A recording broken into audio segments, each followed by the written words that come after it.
चक्रव्यूह के बारे में थोड़ी रिसर्च की और पता लगा कि चक्रव्यूह का एक दूसरा नाम होता है पद्मव्यूह, मतलब लोटस फॉर्मेशन। तो जो चक्रव्यूह होता है स्पीकर सर, वो लोटस के शेप में होता है, कमल के फूल के शेप में होता है। 21वीं सदी में सर एक नया चक्रव्यूह तैयार हुआ है स्पीकर सर, वो भी लोटस की शेप में है सर, और उसका चिन्ह प्रधानमंत्री जी अपनी छाती पर लगा के चलते हैं सर। जो अभिमन्यु के साथ किया गया था, जो अभिमन्यु को चक्रव्यूह में फंसाया गया था, वही हिंदुस्तान के साथ किया गया है। हिंदुस्तान के युवाओं के साथ, हिंदुस्तान के किसानों के साथ, हमारी माताओं बहनों के साथ, स्मॉल बिजनेसेस के साथ, मीडियम साइज बिजनेस के साथ। सर अभिमन्यु को 6 लोगों ने मारा था। उनके नाम द्रोणाचार्य, कर्ण, कृपाचार्य, कृतवर्मा, अश्वत्थामा और शकुनी। सर आज भी चक्रव्यूह के बीच में 6 लोग हैं सर। चक्रव्यूह के बिल्कुल सेंटर में, चक्रव्यूह में हजारों लोग होते हैं सर, मगर उसके बिल्कुल सेंटर में 6 लोग कंट्रोल करते हैं। तो जैसे उस टाइम 6 लोग कंट्रोल करते थे, वैसे आज भी 6 लोग कंट्रोल कर रहे हैं चक्रव्यूह को। नरेंद्र मोदी जी, अमित शाह जी, मोहन भगवत जी, अजीत दोवल जी, अंबानी और अदानी जी कंट्रोल कर रहे हैं। प्लीज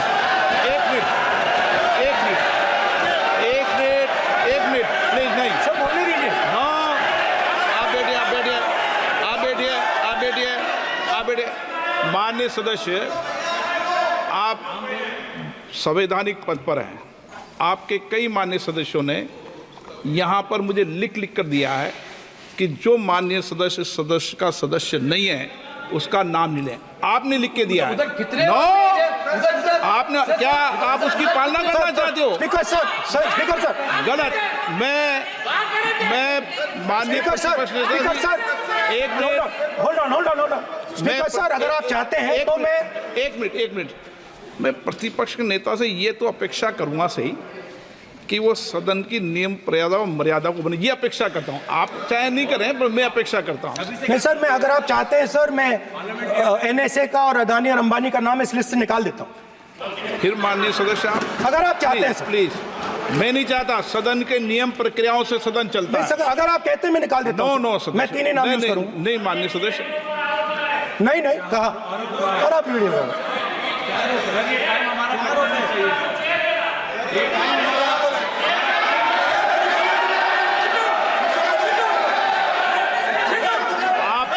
सब प्लीज, ये आप समझाइए उनको। हाँ, आप Speaker sir, the Chakravyu that has captured India has 3 forces behind it. First is the idea of monopoly capital, that 2 people should be allowed to own the entire Indian wealth. So one element of the Chakravyu is coming from the concentration of financial power. The second element, sir, मैं budget को explain कर रहा हूँ sir, मैं आ रहा हूँ, वहीं आ रहा हूँ sir. So one element is financial power. The second element is the institutions, the agencies, CBI, ED, Income Tax Department of this nation, and the third is the political executive. Speaker sir, these 3 together are at the heart of the Chakravyu, and they have devastated this country. Speaker sir, my expectation was that this budget would weaken the power of this Chakravyu, that this budget would help the farmers of this country, would help the youth of this country, would help the laborers, the small businesses of this country.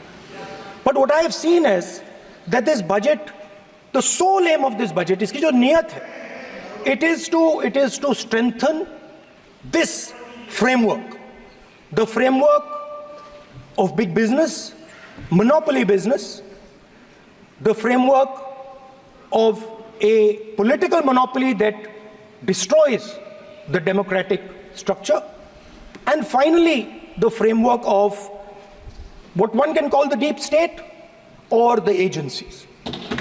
And the result of this has been the first पहला काम इस चक्रव्यूह ने क्या किया, जो हिंदुस्तान को रोजगार देते हैं, स्मॉल एंड मीडियम बिजनेसेस हैं, जो करोड़ों युवाओं को रोजगार देते थे, उन पर इस चक्रव्यूह ने आक्रमण किया। कैसे किया? नोटबंदी, जीएसटी और टैक्स टेररिज्म। आप लोग आतंकवाद की बात करते हो, पूरे देश में अगर कोई भी व्यक्ति छोटा बिजनेस चलाता है तो रात को उसको फोन कॉल आता है इनकम टैक्स डिपार्टमेंट से, जीएसटी से, और टैक्स टेररिज्म का वो शिकार बनता है। इस टैक्स टेररिज्म को रोकने के लिए बजट में आपने कुछ नहीं किया है। तो टैक्स टेररिज्म के कारण और ये जो आपकी नीतियां हैं, जो आपने कोविड के समय बड़े बिजनेसेस की मदद की और जो स्मॉल एंड मीडियम बिजनेसेस थे उनको खत्म किया, उसके कारण आज हिंदुस्तान के युवाओं को रोजगार नहीं मिल सकता है। बिल्कुल एक युवा को रोजगार नहीं मिल सकता है। अब फाइनेंस मिनिस्टर बैठी हैं, अब युवाओं के लिए आपने क्या किया? बजट में आपने इंटर्नशिप प्रोग्राम की बात करी और यह शायद एक मजाक है, क्योंकि आपने कहा कि ये इंटर्नशिप प्रोग्राम सिर्फ हिंदुस्तान की 500 सबसे बड़ी कंपनियों में होगा और 99% जो हमारे युवा हैं उनको इस इंटर्नशिप प्रोग्राम से कुछ लेना देना नहीं, कोई फायदा नहीं होने वाला है। तो आपने पहले टांग तोड़ दी और उसके ऊपर आप बैंडेड लगाने की कोशिश कर रहे हैं। मेन मुद्दा आज युवाओं का एग्जाम पेपर लीक है। जहां भी हम जाते हैं, आपने बेरोजगारी का चक्रव्यूह बना दिया इनके लिए, और जहां भी हम जाते हैं वो कहते हैं देखिए बेरोजगारी है मगर पेपर लीक भी होता है। तो आपने एक साइड पेपर लीक चक्रव्यूह, दूसरी साइड बेरोजगारी चक्रव्यूह। पेपर लीक मैं आपको बताता हूं 10 साल में 70 बार हुआ है। अगर आप जानना चाहते हैं, 10 साल में 70 बार हुआ है। तो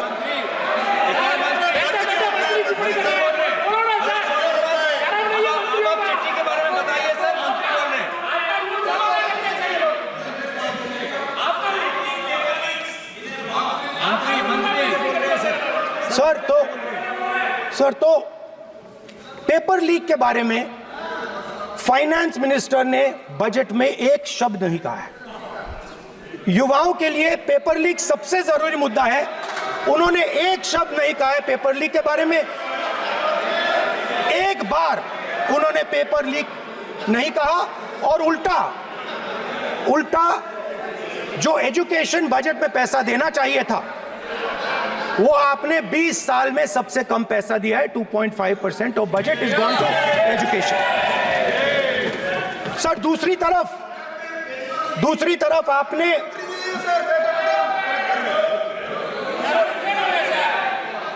आपकी नहीं मानते सर, ये रनिंग कमेंट्री कर रहे हैं सर। दूसरी तरफ पहली बार सेना के जवानों को आपने अग्निवीर के चक्रव्यूह में फंसाया। सही बात।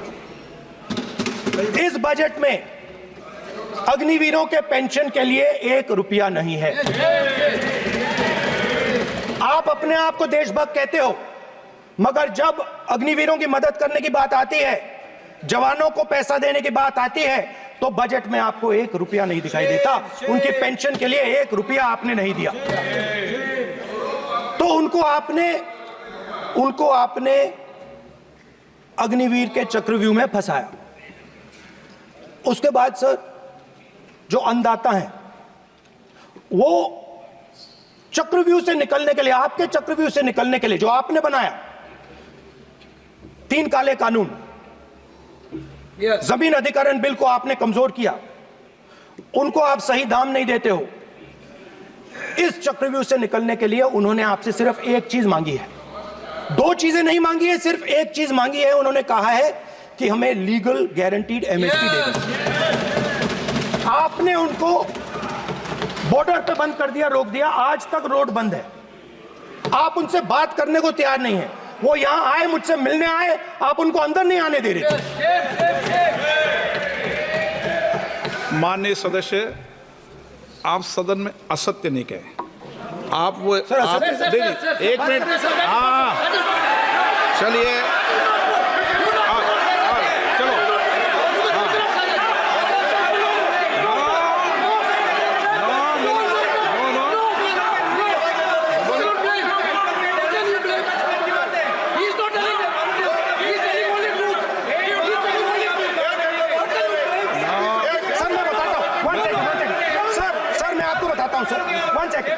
सर मैं आपको फैक्ट बताता हूं सर, जो मुझे एक सेकंड, हाँ बता, मैं आपको फैक्ट बताता हूं, फिर आप मुझे करेक्ट कर दीजिए। स्पीकर सर, फार्मर्स का डेलीगेशन नहीं सर, मैं आपको फैक्ट बताता हूं। पर आपके माननीय सदस्यों को कह दें, वो सदन पर आरोप नहीं लगा है। रिपोर्ट से बोलता हूं मैं, बिना रिपोर्ट के नहीं बोलता हूं। बोलिए, बोलिए, उनको बोलने दीजिए, उनको बोलने दीजिए, उनको बोलने दीजिए, आप बोलने दीजिए उनको, बोले, वो बोले, बताएं, वो बताएं, मैं बताऊंगा। Speaker sir, one second. Speaker sir, मैं आपको बताता हूं जो मुझे मालूम है। स्पीकर सर, मैं आपको बताता हूं। बैठिए। स्पीकर सर, हुआ क्या, वहां पे सर मुझसे मिलने एक फार्मर का डेलीगेशन आया। मुझे बताया गया कि फार्मर के डेलीगेशन को अंदर नहीं आने देंगे। मैं उनसे मिलने जब गया तब उनको अंदर आने के दिया गया था। सर ये फैक्ट है सर। अब पता नहीं कोई मिसकम्युनिकेशन हुआ, वो अलग बात है, बट फैक्ट ये है कि जब मैं मीडिया के साथ वहां गया तब दरवाजे पार्लियामेंट के, संसद के उनके लिए खुले, उससे पहले वो बंद थे। ठीक है। और ये आप उनसे भी पूछ लीजिए sir. Please please, no please please, एक मिनट प्लीज। आपने विषय उठाया इसलिए मैं बोल रहा हूं। ऐसे तो सदन की व्यवस्थाओं पर सवाल नहीं उठाना चाहिए। किसको आने दें, एक मिनट प्लीज बैठिए, किसको आने दें, किसको अलाउ नहीं करने दें, ये स्पीकर का जुडिक्शन होता है। नंबर एक, जब ये सूचना आई आप मिले, उनसे अंदर मिले, लेकिन उसमें एक सदन की मर्यादा का उल्लंघन हुआ कि कभी भी सदन में माननीय सदस्य के अलावा दूसरा कोई व्यक्ति बाइट नहीं दे सकता। और हाँ, और आपकी मौजूदगी में बाइट दी, ये क्लियर करना चाहता हूँ। सर ये टेक्निकलिटी है सर, ये मुझे मालूम नहीं थी। कोई बात नहीं, बट सर प्लीज, नो, माननीय आप मत बोलिए, आपके नेता बोल रहे हैं। तो स्पीकर सर, महिला आरक्षण आया था तो ये आपको बेटे बेटे कमेंट्री करने का चाहते अधिकार थे। है। माननीय प्रतिपक्ष के नेता आपके बेटे बेटे सदस्य कमेंट्री कर रहे हैं, फिर वो कहते हैं कि लोग क्यों कमेंट्री कर रहे हैं। सर हम चाहते थे, हमारा एक्सपेक्टेशन था कि जो अन्नदाता है, जो सरकार से सिर्फ एक चीज मांग रहा है, लीगल गारंटीड एमएसपी, हमें लगता था कि ये कोई बड़ा काम नहीं है सर, ये इतना बड़ा काम नहीं है। हमें लगता था कि अगर सरकार बजट में इसका प्रोविजन कर देती, अगर बजट में इसका प्रोविजन कर देती, तो जो हमारे किसान हैं जो चक्रव्यूह में, आपके चक्रव्यूह में फंसे हैं, वो निकल पाते। ये हमारी थिंकिंग थी, मगर आपने नहीं किया। तो मैं यहां इंडिया गठबंधन के तरफ से गारंटी देता हूं कि हम ये काम करके दिखा देंगे। जो आपने अपने बजट में नहीं किया, वो मैं हिंदुस्तान के सब किसानों से कहना चाहता हूं, गारंटीड लीगल एमएसपी हम इस सदन में पास करके आपको देंगे। स्पीकर सर, जो मिडिल क्लास है सर, वो प्रधानमंत्री को, अच्छी बात बोलो,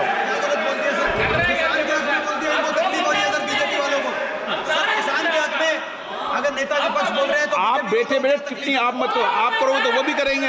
आप मत करो, मैं सब साइलेंट करो प्लीज। फिर टिप्पणी कर रहे हो आप, प्लीज। माननीय